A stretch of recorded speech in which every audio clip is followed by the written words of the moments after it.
Dear students, I'm going to discuss with you graphs. The theory of graphs can be generalized and summarized in following 6 points. जो graphs की theory है, जो हम physics में generally use करते हैं, उसको हम लोग फॉलोइंग 6 पॉइंट्स में समराइज करते हैं. मैं वन बाय वन समझाने जा रहा हूं. उम्मीद करता हूं ये एफर्ट्स काम आएगा. First point, a linear equation between x and y represents a straight line. For example, y is equal to 4x minus 2. What is this? A straight line.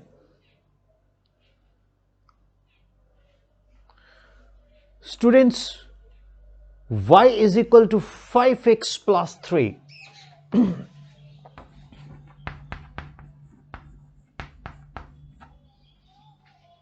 This also represents a straight line. 3x equal to y minus 2. This also represents a straight line. So, equation representing straight line on XY graph. If you plot a graph for y and x, it will be a straight line. अब x is proportional to y,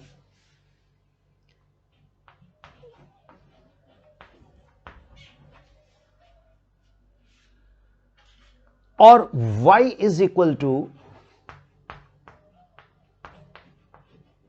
kx. Y is equal to kx.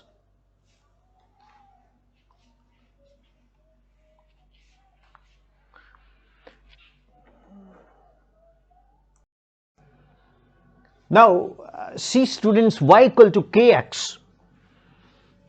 If you plot a graph,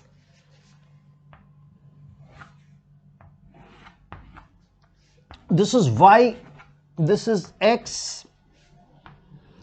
So it will be a straight line passing through origin. Now see here, k is 4 but minus 2. This is called intercept form. So there is an intercept. So dear students, y equal to kx, ये passing through origin. अब ये जो y equal to 4x minus 2 है, ये origin से पास नहीं कर रही है, ये इंटरसेप्ट बना रही है y डैश पे.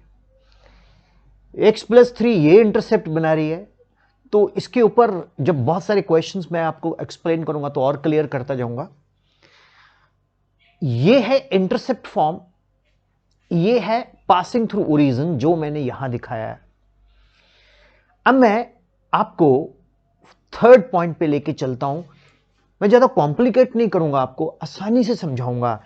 आप इसको स्टेप 1 में समझना, फिर उसके बाद मुझे मैसेज करना कमेंट बॉक्स में, फिर मैं स्टेप 2 पे भी ग्राफ डालूंगा. पहले आप स्टेप 1 में समझो. उम्मीद है ये क्लियर हो गया होगा. अब मैं थर्ड पे चलता हूं. Students, x is inversely proportional to y. जब मैं x inversely proportional to y इसका ग्राफ मैं स्टडी करता हूं तो ये बनेगा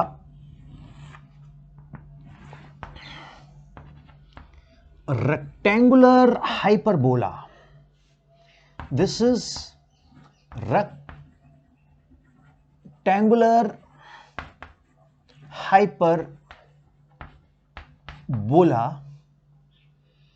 तो एक तरफ तो हम डालेंगे x एक तरफ डालेंगे y, तो मेरे ख्याल में ज़्यादा बेटर है हम इसको y डालें, और क्योंकि ये इन्वर्सली प्रोपोर्शनल है, फिर मुझे y is inversely proportional to x, ये इसको क्या बोलेंगे, रेक्टेंगुलर हाइपरबोला।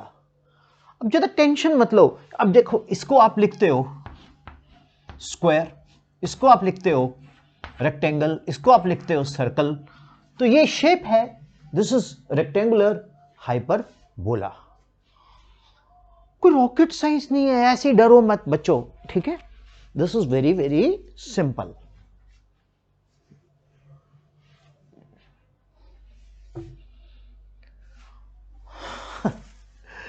इसमें मेहनत होती है बात, ये देखो ये साफ करना पड़ता है दो बार तो जाके बात बनती है। अब मैं आपको, जैसे pressure is inversely proportional to volume, isothermal process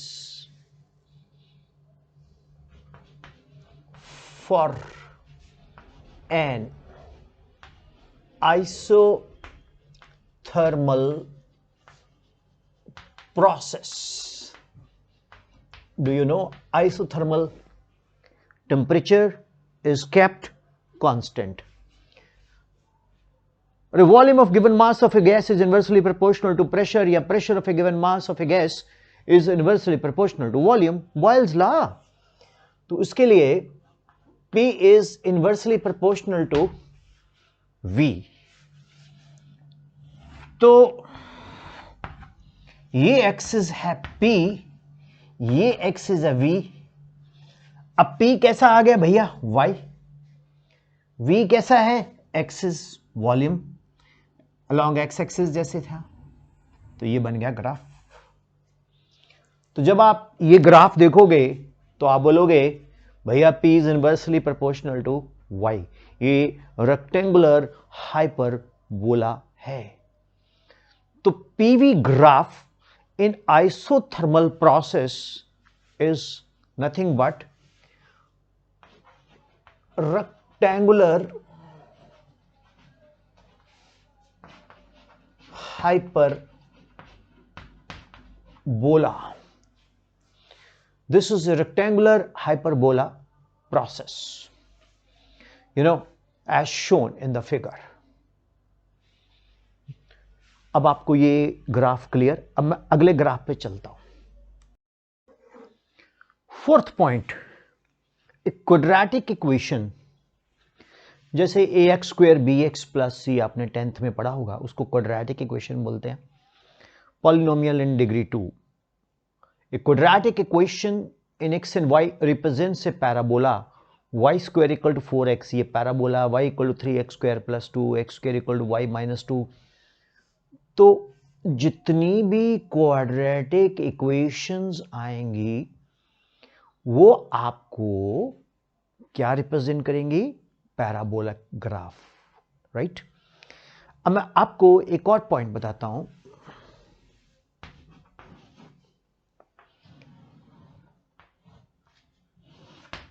जैसे एक ये यहां पर हम एक टेंजेंट ड्रॉ करते हैं, तो जो ये टेंजेंट है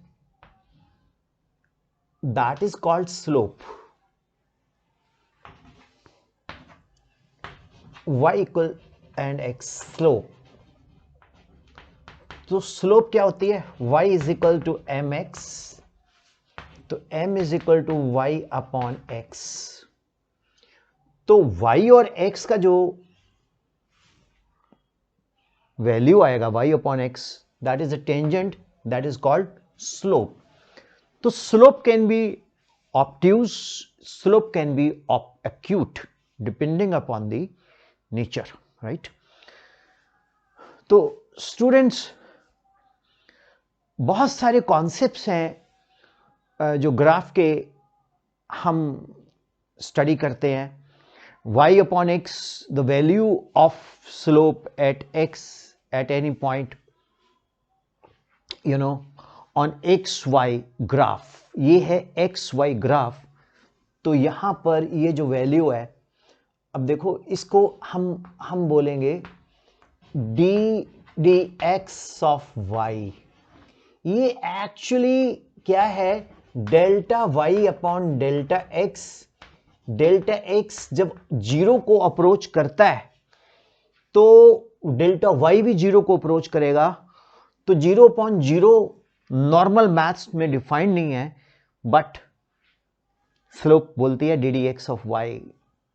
फॉर एग्जाम्पल, जब आप स्टडी करते हो वेलोसिटी, डिस्प्लेसमेंट एंड टाइम, तो d s upon d t, that is v, speed, velocity, right. अगर डेल्टा दिखे, जैसे वेलोसिटी है delta s upon delta t, limit delta t tends to 0, तो डेल्टा एक्स जब डेल्टा टी टेंड्स करेगा 0, delta s भी 0 करेगा, तो 0/0 is not defined, but it is defined speed v। तो ये v डिफाइंड, तो फिर वो क्या बन गया, that is d d t of s। मैंने एक कॉन्सेप्ट दिया है, why do we need calculus, तो ये वहां से भी अंडरस्टैंड किया जा सकता है, ठीक है। अब हम थोड़ा सा और ग्राफ के बारे में मैं बताता हूं, मैं काफी डिटेल बताऊंगा ग्राफ के बारे में, सो दैट जब आप इस लेक्चर को पूरा देख लेंगे उसके बाद आपको कुछ डिस्टिंक्ट हो जाएगी आपकी, राइट। अगला पॉइंट, मैं इसको आप इसको नोट कर सकते हो, मैं रब करता हूं। इन द मीन वाइल मैं परे हट गया, स्क्रीन के ऊपर आपको पूरा का पूरा ये दिख रहा है, नोट करो। अब मान लीजिए मैंने लिखा z is equal to Y x, y length है, x ब्रेड्थ है, तो z क्या है, एरिया, ओके। तो इसमें क्या है, जो वैल्यू ऑफ मतलब ये भी हो सकता है y dx और x dy। तो dx क्या है, dx है ग्राफ पे value between x1 and x2, dy क्या है, ग्राफ पे value between y1 and y2। जैसे हम कोई भी लेते हैं, जैसे ये x1 है एंड ये x, चलो इसको x2 लिख लो, इसको x1 लिख लो, तो ये बन गया dx, that is x2 minus x1, ठीक है। ऐसे ये y है, मान लो मैंने उल्टा ले लिया, कोई फर्क नहीं पड़ता, ये y1 है, जैसे डिफाइन कर दोगे वैसे ले सकते हो, y2 है, तो ये डेल्टा y क्या बन जाएगा, आई मीन dy क्या बन जाएगा, y2 माइनस y1। तो ये एक कुछ स्मॉल सी वैल्यू है जो हम लोग इसको लेते हैं, स्टडी करते हैं, टेंशन मत रखो इसमें, बड़ा इजी है। z is equal to Y x या z is equal to Y D x या z is equal to x d y, तो ये रिप्रेजेंट करता है एरिया, करेक्ट। तो dx क्या value between x and x2, dy क्या value between y1 and y2, right. आप चाहे इसको y ले लो, इधर x ले लो, इसको, वो आपके ऊपर डिपेंड करता है, डिफाइन आपकी मर्जी कर दो, right.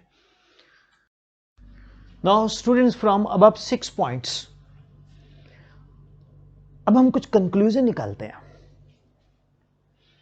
Conclusion number 1, slope of a displacement time graph gives velocity। जैसे डिस्प्लेसमेंट टाइम ग्राफ लेते हैं तो उसकी स्लोप है डी ऑफ एस, तो slope of displacement time graph ये हमें क्या देगा, वेलोसिटी। अब देखो ना, ये y है, ये x है, ds is y, dt is x, ds is s2 minus s1, dt is t2 minus t1, जैसे मैंने बताया ना dy अभी y2 minus y1, dx x2 minus x1, तो ये हमें क्या देगा, स्लोप क्या देगा, डिस्प्लेसमेंट टाइम ग्राफ का स्लोप क्या देगा हमें, वेलोसिटी। अब इसी तरह से slope of velocity time graph, slope of velocity time graph, जो slope of velocity time graph है ये हमें देगा acceleration, that is dv upon dt। dv क्या है? Change in velocity, v1 time t1, v2 time t2, तो dv upon dt is giving us slope of velocity time graph as an acceleration. अब मैं इसको थोड़ा एक्सप्लेन करता हूं। अब ये मैंने एक डिस्प्लेसमेंट टाइम ग्राफ बनाया। When the time is t, it is s. When the time is t dash, it is s dash. तो ये बन गया स्लोप। तो s minus s dash that is ds, t dash minus t that is dt। तो this is obtuse है तो negative है, तो this is the decreasing velocity, right. तो v is equal to minus ds by dt। अब हम s को replace करते हैं विद वेलोसिटी, और इस s को हम लिखते हैं v, इसको लिखते हैं v डैश। तो v minus v dash that is minus dv, t dash minus t है तो हमारे पास dt। तो भैया एक्सेलरेशन क्या आ गया? Negative acceleration ddt of v। Interesting. तो ये slope of displacement time graph, slope of velocity time graph, कोशिश कर रहा हूं आपको क्लियर करने की। मैं बहुत लंबे से समझाऊंगा, काफी इस पे और भी लेक्चर डालूंगा। पहले तो आपको थोड़ा इजी हो जाए, ये क्या बोलते हैं आप? ठीक है ना? चलते हैं आगे। मैं इसको रब करता हूं, नहीं तो आपके ऊपर डस्ट गिरेगी। मैंने दिया पॉज, आप इसको करेंगे नोट। अब स्टूडेंट्स, जैसे ये हमने किया था ना, y is equal to Z is equal to Y x या Z is equal to Y D X. तो अब हम जेड की जगह कुछ नई टर्म्स लगा देते हैं। जैसे हम मान लीजिए dx is equal to v dt।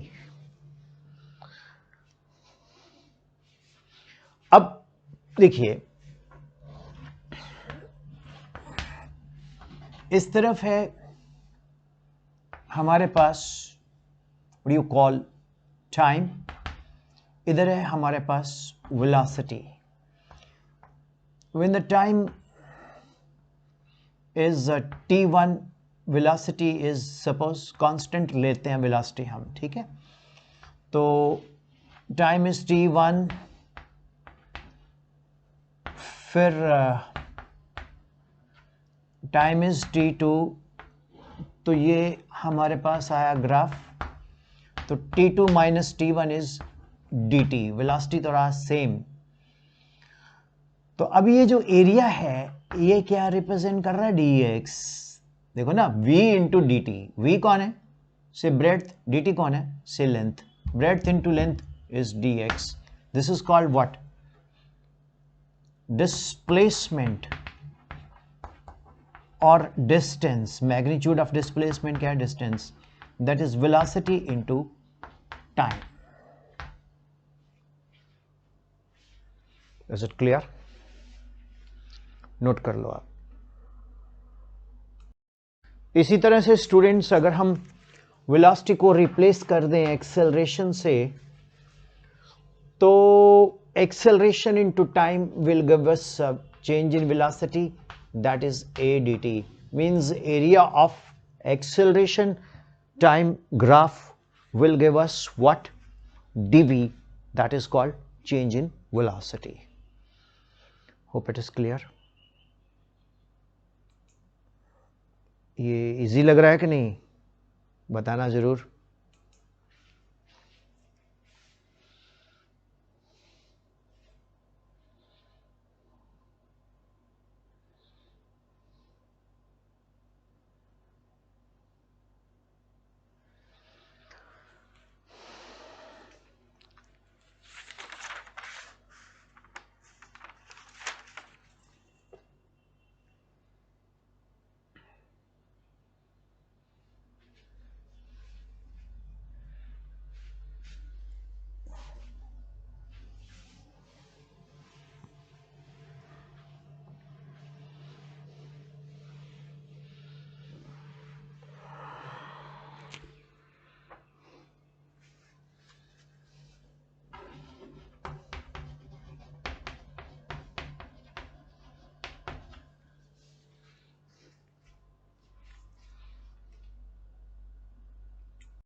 अब मैंने इक्वेशन लिखी s is equal to u t plus half a t square. ये क्वाड्रेटिक इक्वेशन है। ये क्या रिप्रेजेंट करेगी स्टूडेंट्स? पैराबोला। मैंने बोला था ना ये पैराबोला प्रेजेंट करेगी। अब मैं आप लोगों को कुछ वेलोसिटी टाइम ग्राफ प्लॉट करता हूं और फिर हम उस पे से एक इन्फ्रेंस निकालेंगे एंड उसको हम थोड़ा एनालाइज करते हैं, राइट? सो डियर स्टूडेंट्स, कुछ वेलोसिटी टाइम ग्राफ, कुछ डिस्प्लेसमेंट टाइम ग्राफ मैं आपसे स्टडी करूंगा। आपके साथ स्टडी करते हैं, हम लोग मिलके करते हैं, फिर उस पर कुछ कंक्लूजन निकलेंगे हमारे, राइट? Should we start? तो मैं वन बाय वन समझाता हूं आपको। पहले हम डिस्प्लेसमेंट टाइम ग्राफ करते हैं, डिस्प्लेसमेंट के बाद वेलोसिटी पे चलेंगे। सो स्टूडेंट्स, आपकी स्क्रीन पे एक मैं डिस्प्लेसमेंट टाइम ग्राफ एग्जिबिट करने जा रहा हूं। अब देखिए, ये बंदे की डिस्प्लेसमेंट है ओरिजिन से s, करेक्ट? घड़ी स्टार्ट हुई, टिक टिक टिक टिक टिक टिक टिक टिक, बंदा तो वहीं बैठा है। यानी कि आप जब बैठे हो, स्टडी कर रहे हो विपिन सर से, तो बस ये आपका ग्राफ हुआ। ये क्या है? स्टेशनरी ऑब्जेक्ट, स्टेशनरी बॉडी, उसका क्या है? ये टाइम डिस्प्लेसमेंट ग्राफ या displacement time graph. This is for stationary body.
क्या देखते हैं स्टूडेंट्स आप?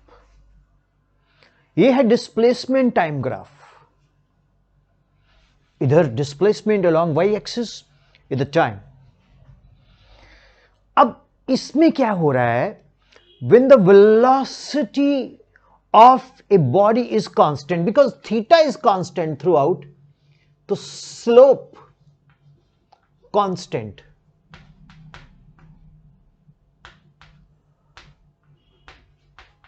जब स्लोप कांस्टेंट है तो वेलोसिटी भी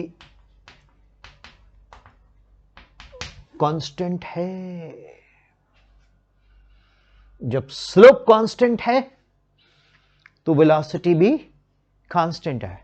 then time displacement graph will be an oblique straight line. This is called oblique straight line. So greater the slope of the straight line, higher will be the velocity. Means if theta 1, theta 2 is greater than theta 1, fast. Theta 3 is greater than theta 2, more fast. Theta 1, faster, fastest. Interesting. पता क्या है बच्चों, ये जो class है ना मेरी, ये है मेरे जैसे लोगों की. ठीक है, समझ तो आए ना यार. मतलब मैं रॉकेट साइंस शुरू कर दूं. Well students, I am going to teach you parabola, hyperbola, ellipse. और भाई आपने को स्लोप पता ही नहीं है, तो क्या करेंगे? समझ आया? विपिन सर से पढ़ेंगे, वो बताएंगे कि पहले आप सिस्टमैटिकली चलो. स्लोप कांस्टेंट, वेलोसिटी कांस्टेंट, सो ओब्लिक स्ट्रेट लाइन. चले आगे. चल रहा है अभी तो, पिक्चर अभी बाकी है दोस्त. सॉरी, लेक्चर अभी बाकी है दोस्त, अभी चलने दो पेशेंस के साथ. अभी तो मैं रब करता हूं तो पॉज करता हूं. अगर मैं रब भी आपके सामने करूं तो फिर कितना टाइम लगेगा? अब देखो, ये इस ग्राफ में स्लोप क्या है?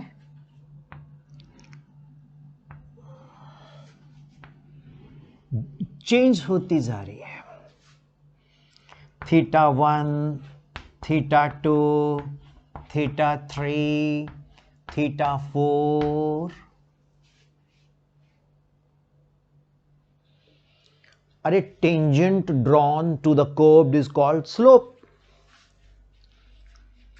जब स्लोप बदलती जा रही है बरखुदार स्टूडेंट्स, तो वेलोसिटी चेंज होती जा रही है. अब आप देखेंगे theta 4 is greater than theta 3, theta 3 is greater than theta 2, theta 2 is greater than theta 1, means velocity 4 is greater than velocity 3, velocity 3 is greater than velocity 2, velocity 2 is greater than velocity 1. So increasing velocity,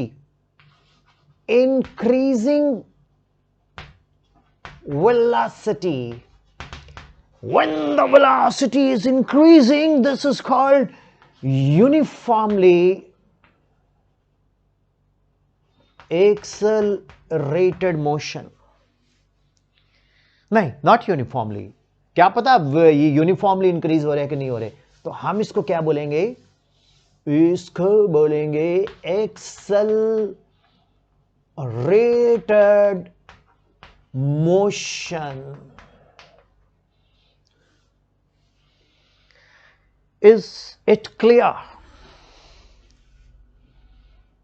कुछ कुछ graph आना समझ आना को है आपके खोपड़ा में. सो अब हम धीरे धीरे फिर आगे चलते हैं. एक और बनाता हूं मैं ग्राफ, इसको भी रहने देता हूं. देखो अब हाथ, displacement time, I mean time displacement. देखो यहां तक तो ये बस बैठे रही, सुस्ता रही है, लेजीनेस. अब मोड बना, चलते हैं. फिर एकदम से चल के इसकी वेलोसिटी क्या हो रही है? डिक्रीज होनी शुरू हो गई. और यहां पर आके एक्सेलरेशन थोड़ा हुआ, एक्सेलरेट, फिर एकदम से यूनिफॉर्म हो गया एक्सेलरेशन. तो वेलोसिटी यूनिफॉर्म हो गया तो एक्सेलरेशन जीरो हो गया. एक्सेलरेशन ही यूनिफॉर्म हुआ तो डिस्प्लेसमेंट थोड़ी हुई, टाइम एकदम से शूट हुआ डिस्प्लेसमेंट. देखो यहां टाइम जीरो जैसा था, बहुत कम था, धूम मचा रहा है मोटरसाइकिल, जूम फास्ट, एकदम से जूम, धूम 4, 5. उसके बाद फिर ब्रेक लग रही है, फिर ये रुक गया, डिस्प्लेसमेंट फिक्स हो गई। फुकरा बाइकर चलाता नहीं वो ब्रेक, ये वो है, एकदम से रिटार्ड कर गया। मोशन मीन्स नेगेटिव एक्सेलरेशन, सो डी एक्सेलरेटेड।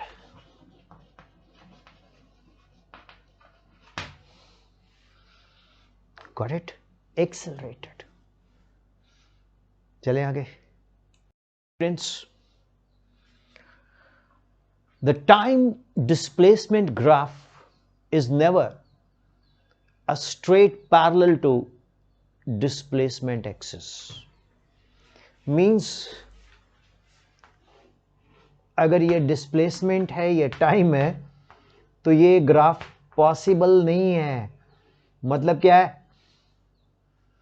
कि टाइम तो वही है, उस टाइम पे आप यहां भी हो, यहां भी हो, यहां भी हो। वो गाना बन गया ना, मैं यहां, मैं यहां, मैं यहां हूं, यहां। तो भूत हो भाई, एक ही टाइम पे तुम हर जगह कैसे हो सकते हो? भगवान तो हो नहीं ना, तुम भूत हो। सो इसलिए ये ग्राफ संभव नहीं है। एक चीज मैं आपको और बताता हूं,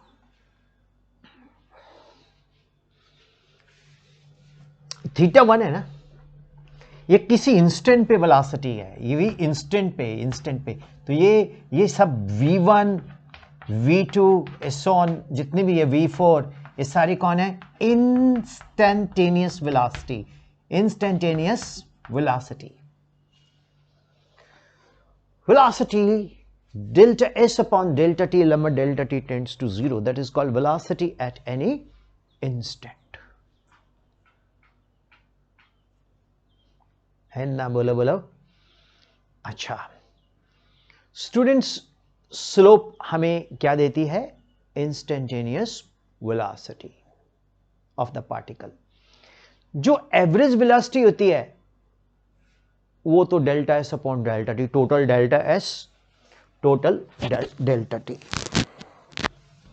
जो एवरेज वेलोसिटी होती है, एवरेज वेलोसिटी वो होती है total delta s upon delta T, that is called average velocity. Is it clear students? ये ग्राफ देखो आप, क्या लगता है ये ग्राफ पता क्या बता रहा है? Particle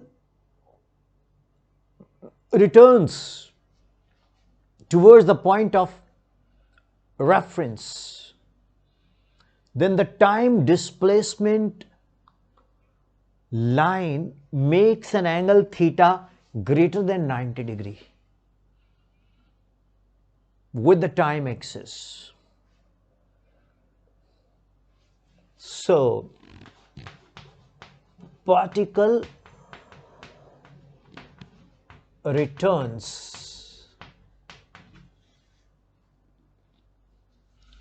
to the point of reference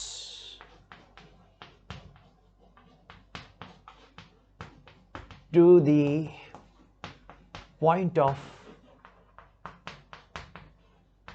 reference,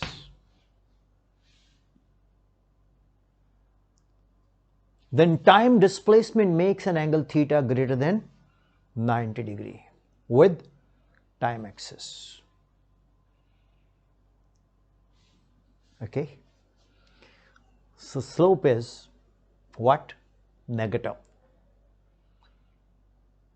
It is obtuse,